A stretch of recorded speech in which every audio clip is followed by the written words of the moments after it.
ನಮಸ್ಕಾರ viewers, welcome back to my YouTube channel. ನಾನಿವತ್ತು ರಾಗಿ ರೊಟ್ಟಿ ಮತ್ತು ಕಡಲೆಕಾಳು ಬದನೆಕಾಯಿ ಪಲ್ಯ ಮತ್ತು ಸೋರೆಕಾಯಿ ಸಾಂಬಾರು ಮಾಡ್ತಿದ್ದೀನಿ. ಇಲ್ಲಿ ನೀಟಾಗಿ ತೊಳೆದಿಟ್ಕೊಂಡಿರೋಂಥ ಸೋರೆಕಾಯಿ, ತೊಗರಿಬೇಳೆ ನೆನೆಸಿಟ್ಕೊಂಡಿದ್ದೀನಿ. ಒಂಚೂರು ಚಕ್ಕೆ, ಶುಂಠಿ, ಬೆಳ್ಳುಳ್ಳಿ, ಸಾಂಬಾರು ಪುಡಿ, ಟೊಮೊಟೊ, ಈರುಳ್ಳಿ, ತೆಂಗಿನಕಾಯಿ, ಸ್ವಲ್ಪ ಕೊತ್ತಂಬರಿ ಸೊಪ್ಪು, ಇದಿಷ್ಟನ್ನು ಒಂದು ಮಿಕ್ಸಿ ಗ್ರೈಂಡರ್ಗೆ ಹಾಕ್ಕೊಂಡು ಗ್ರೈಂಡ್ ಮಾಡ್ಕೊಂಡು ಬರೋಣ. ಇವಾಗ ಇದು ಚೆನ್ನಾಗಿ ಗ್ರೈಂಡ್ ಆಗಿದೆ ನೋಡಿ. ಇವಾಗ ಒಂದು ಪಾತ್ರೆ ಬಿಸಿ ಮಾಡ್ಕೊಂಡು ಅದಕ್ಕೆ ಸ್ವಲ್ಪ ಎಣ್ಣೆ ಹಾಕಿ, ಸ್ವಲ್ಪ ಸಾಸಿವೆ, ಕರಿಬೇವು ಮತ್ತು ಕಟ್ ಮಾಡಿ ಇಟ್ಕೊಂಡಿರೋಂಥ ಸ್ವಲ್ಪ ಒಂದು ಕಾಲು ಭಾಗದಷ್ಟು ಈರುಳ್ಳಿ ಮತ್ತು ಒಂಚೂರು ಟೊಮೊಟೊ ಇಷ್ಟು ಹಾಕ್ಕೊಂಡು ಚೆನ್ನಾಗಿ ಮಿಕ್ಸ್ ಮಾಡ್ಕೊಳ್ಳೋಣ. ಇದು ಫ್ರೈ ಆದಮೇಲೆ ನಾವು ಕಟ್ ಮಾಡಿ ಇಟ್ಕೊಂಡಿರೋಂಥ ಸೋರೆಕಾಯಿನ ಹಾಕ್ಕೊಳ್ಳೋಣ.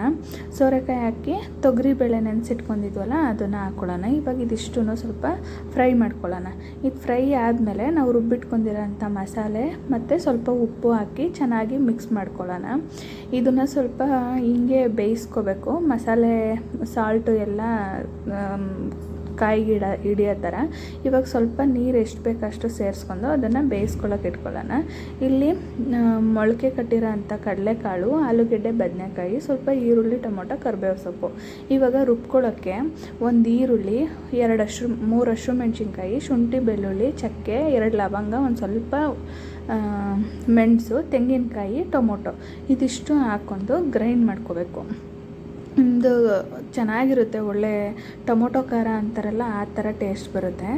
ಬೇರೆ ಯಾವ ಮಸಾಲೆನೂ ಹಾಕ್ಕೊಳ್ಳಲ್ಲ ಇದಕ್ಕೆ. ನೋಡಿ, ಗ್ರೈಂಡ್ ಮಾಡ್ಕೊಬಂದ್ಮೇಲೆ ಒಂದು ಪಾತ್ರೆ ಬಿಸಿ ಮಾಡ್ಕೊಂಡು ಅದಕ್ಕೆ ಸ್ವಲ್ಪ ಸಾಸಿವೆ, ಕರಿಬೇವು, ಈರುಳ್ಳಿ, ಟೊಮೊಟೊ ಇಷ್ಟು ಹಾಕಿ ಸ್ವಲ್ಪ ಫ್ರೈ ಮಾಡ್ಕೊಳ್ಳೋಣ. ಇದೆಲ್ಲ ಚೆನ್ನಾಗಿ ಫ್ರೈ ಆದಮೇಲೆ ಕಡಲೆಕಾಳಿತ್ತಲ್ಲ ಅದನ್ನು ಹಾಕ್ಕೊಳ್ಳೋಣ. ಮೊಳಕೆ ಕಾಳು ಕಟ್ಟಿರೋದು ಚೆನ್ನಾಗಿರುತ್ತೆ, ಟೇಸ್ಟೂ ಅಷ್ಟೇ ತುಂಬ ಚೆನ್ನಾಗಿರುತ್ತೆ.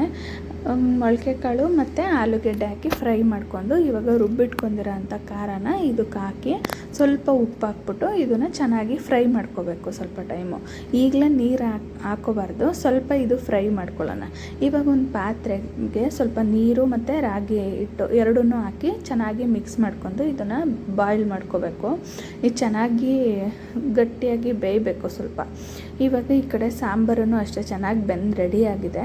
ಈ ಕಡೆ ಪಲ್ಯ ನೋಡಿ. ಇವಾಗ ಈ ಥರ ಬೇಯ್ತಿರೋ ಟೈಮಲ್ಲಿ ನೀರು ಹಾಕ್ಕೊಂಡು, ಕಡಲೆಕಾಳು, ಆಲೂಗೆಡ್ಡೆ ಬೇಯಬೇಕಲ್ಲ, ಹಂಗಾಗಿ ಸ್ವಲ್ಪ ನೀರು ಹಾಕ್ಕೊಂಡು ಲಾಸ್ಟಿಗೆ ಸ್ವಲ್ಪ ಬದನೆಕಾಯಿ ಹಾಕಿ ಬೇಯಿಸ್ಕೊಳ್ಳೋಣ. ಇವಾಗ ಈ ಕಡೆ ಇದು ರೆಡಿಯಾಗಿದೆ, ರಾಗಿ ಅಂಬ್ಲಿ ಅಂತಾರೆ ನಮ್ಮ ಕಡೆ.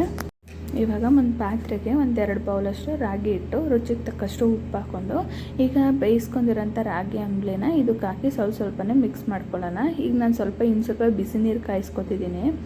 ರಾಗಿ ಅಂಬ್ಲಿಗೆ ಅಷ್ಟಿಗೆ ಕಲ್ಸೋಕ್ಕಾಗಲ್ಲ, ಹಂಗಾಗಿ ಈ ಕಡೆ ಸಾಂಬಾರು ರೆಡಿ ಆಯಿತು. ಇವಾಗ ನೋಡಿ, ಈ ಥರ ಬಿಸಿ ಇರುತ್ತೆ, ಹಂಗಾಗಿ ಸ್ಪೂನ್ ಇದರಲ್ಲಿ ಕಲಿಸ್ಕೊತಿದ್ದೀನಿ. ಸ್ವಲ್ಪ ತಣ್ಣ ಆದಮೇಲೆ ಕೈಯಲ್ಲಿ ಕಲಿಸ್ಕೋಬೇಕು. ಈ ಥರ ಚೆನ್ನಾಗಿ ಮಿದ್ಬಿಟ್ಟು ಕಲಿಸ್ಕೋಬೇಕು. ಇವಾಗ ಒಂದು ಮಣೆ ತೊಗೊಂಡು ಇದಕ್ಕೆ ಸ್ವಲ್ಪ ರಾಗಿ ಹಿಟ್ಟು ಹಾಕ್ಕೊಳ್ಳೋಣ. ಇವಾಗ ಒಂದು ಸ್ವಲ್ಪ ಹಿಟ್ಟನ್ನು ತಗೊಂಡು ಚೆನ್ನಾಗಿ ಕೈಯಲ್ಲಿ ನಾದ್ಕೋಬೇಕು. ಆಮೇಲಿಂದ ಉಂಡೆ ಕಟ್ಬಿಟ್ಟು ಈ ಥರ ಕೈಯಲ್ಲೇ ತಟ್ಕೋಬೇಕು. ಸ್ವಲ್ಪ ಅಂಟ ಥರ ಏನಾದರೂ ಆದರೆ ಕೈಗೆ ಸ್ವಲ್ಪ ರಾಗಿ ಹಿಟ್ಟನ್ನ ಕೈಗೆ ಸವರ್ಕೊಳ್ಳೋಣ. ಜಾಸ್ತಿ ಹಾಕೋಬಾರ್ದು, ಮೇಲ್ಗಡೆ ಕೆಳಗಡೆ ಅಷ್ಟೇ ರಾಗಿ ಹಿಟ್ಟು ಹಾಕ್ಕೊಂಡು ಈ ಥರ ನಿಧಾನಕ್ಕೆ ತಟ್ಕೋಬೇಕು. ಒಂಚೂರು ಕಿತ್ತೋಗಲ್ಲ, ನೋಡ್ತಿರ್ಬೋದು ಎಷ್ಟು ನೀಟಾಗಿ ಬರ್ತಿದೆ ಅಂತ. ಕೈಗೆ ಏನಾರು ಅಂಟ್ತಿದೆ ಅಂದಾಗ ಮಾತ್ರ ಕೈಗೆ ಸ್ವಲ್ಪ ರಾಗಿ ಹಿಟ್ಟನ್ನ ಈ ಥರ ಇದು ಮಾಡ್ಕೋಬೇಕು ಅಷ್ಟೇ. ಇವಾಗ ಈ ಥರ ಚೆನ್ನಾಗಿ ತಟ್ಕೊಳ್ಳೋಣ ರೌಂಡ್ಗೆ. ನೋಡ್ತಿರ್ಬೋದು ಎಷ್ಟು ನೀಟಾಗಿದೆ ಅಂತ. ಇವಾಗ ಒಂದು ತವ ಬಿಸಿ ಮಾಡ್ಕೊಂಡು ಇದನ್ನು ತವದ ಮೇಲೆ ಹಾಕ್ಕೊಂಡು ಬೇಯಿಸ್ಕೊಳ್ಳೋಣ. ಅಷ್ಟೊತ್ತಿಗೆ ಈ ಕಡೆ ಪಲ್ಯನೂ ರೆಡಿ ಆಯಿತು. ಟೇಸ್ಟ್ ಮಾತ್ರ ಚೆನ್ನಾಗಿದೆ ಪಲ್ಯದ್ದು. ಇವಾಗ ಒಂದು ತವದ ಮೇಲೆ ಇದು ಹಾಕ್ಬಿಟ್ಟು ಬೆಂದಾದಮೇಲೆ ಮೇಲ್ಗಡೆ ಇಟ್ಟಿರುತ್ತಲ್ಲ, ಹಂಗಾಗಿ ಒಂದು ಸ್ವಲ್ಪ ನೀರು ಹಾಕ್ಕೊಂಡು ಒರೆಸ್ಕೋಬೇಕು. ಈಗ ಮೀಡಿಯಮ್ ಫ್ಲೇಮಲ್ಲಿ ಆ ಕಡೆ ಈ ಕಡೆ 2 ಕಡೆನೂ ಬೇಯಿಸ್ಕೊಳ್ಳೋಣ. Thank you for watching my video. Please like ಮಾಡಿ, ಸಬ್ಸ್ಕ್ರೈಬ್ ಮಾಡಿ, ಶೇರ್ ಮಾಡಿ. ಇವಾಗ ಇದನ್ನು ನೀಟಾಗಿ ಬೆಂದಿದೆ, ಸುತ್ತ ಒಂದೊಂದು ಸೈಡಲ್ಲೆಲ್ಲ ನೀಟಾಗಿ ಬೇಯಿಸ್ಕೋಬೇಕು. Thank you all.